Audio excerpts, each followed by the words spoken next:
கும்பலே இல்லன்னீங்களே, எவ்வளவு கும்பல் இருந்துச்சு தெரியுமா? வாட்சி வாங்க. ஆமா, வாட்சி வாங்க இருந்தது கும்பலு. பேசும்போது ஒரு கும்பல ஒரு கும்பலிங்க. ஆனா யார்கிட்ட பேசிட்டு இருந்தாருன்னு தெரியல. பாவம், அவ்வளவு பெரிய மனுஷன், ஒரு முன்னாள் முதலமைச்சர், ஒரு அரங்கம் நிறைந்த ஒரு இதுவா இருக்க தேவை இல்லையா? அவர் பேசுறவர் ஒரு 35-40 பேர் வந்து உட்கார்ந்து இருக்காங்க. ஆமா ஆமா தலைவர், ஆமா தலைவர், சீக்கிரம் வாட்ச கொடுங்க. ஆமா தலைவர், ஆமா தலைவர், சீக்கிரம் நாங்க பேசிக்கிட்டே இருக்கீங்கன்னு டென்ஷன் ஆகுறாங்க. எப்படா அந்த வாட்ச கொடுப்பாங்க வெயிட் பண்ணி இருந்திருப்பாங்க போல. முந்தா நாள் அப்படிதான் ஒரு அம்மா வந்து பெர்ஃபார்ம் பண்ணிட்டு போனாங்க. ஆமா, அந்த அறிவாலயத்துல வந்து அதுக்கு முன்னாடி எலெக்ஷனுக்கு முன்னாடி அதே மாதிரி யாராவது வந்தாங்கன்னா அப்படின்றது. இப்போ அழுகும் போது அப்படியே இல்ல, இது மக்கள் தவிர்க்கலாமா இந்த மாதிரி விஷயங்கள்? இந்த இலவசம் இத மாதிரி வாட்ச் கொடுக்குறன்றது, ஒரு இது கொடுக்குறன்றது இயலாமை.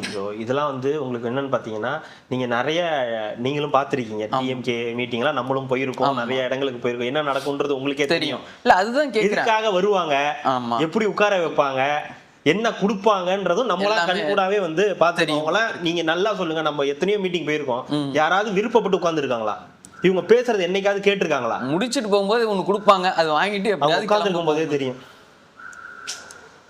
உள்ளுக்குள்ள சுண்டல் எல்லாம் விற்க ஆரம்பிச்சிருவாங்க, வரவங்களே சுண்டல் விற்க ஆரம்பிச்சிருவாங்க, டீ காபி எல்லாமே உள்ள ஓடிட்டு இருக்கும். ஆமா, இதுதான் ஓடிட்டு இருக்கும். ஆமா, குடிச்சிட்டு அங்கே பேசிட்டு இருப்பாங்க. ஆமா, சீரியல் பார்த்துட்டு இருப்பாங்க. நம்ம மாதிரி ஹெட்போன் தான் அப்படியே வந்துட்டு பேசு பேசு சீக்கிரம் முடி அப்படின்னு.